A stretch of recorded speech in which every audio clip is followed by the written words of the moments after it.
যেমন দোয়া পাচ্ছে বেগম খালেদা জিয়া, কথা কয়।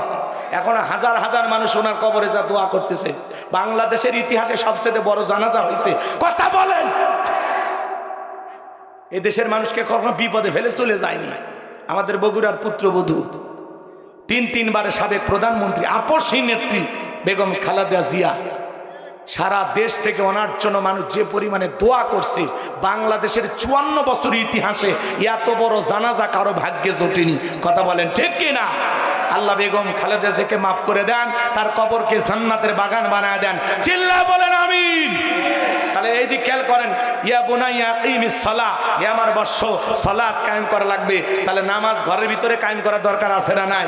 আগে ঘরে কায়েম করেন, এরপরে গ্রামে কায়েম করেন, এরপরে ইউনিয়নে, এরপরে থানায়, এরপরে আমরা রাষ্ট্রীয়ভাবে নামাজ কায়েম করব ইনশাআল্লাহ।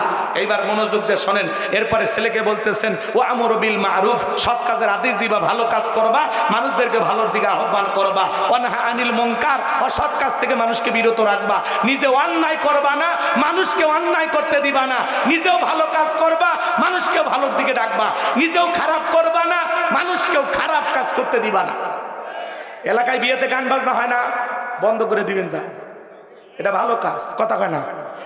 কি গান বাজনা বন্ধ করে দেওয়া যাবে না? ক্ষমতা নাই আপনার, 10-20 জন যায় বলবেন এ কিসের বিয়ের গান বন্ধ কর।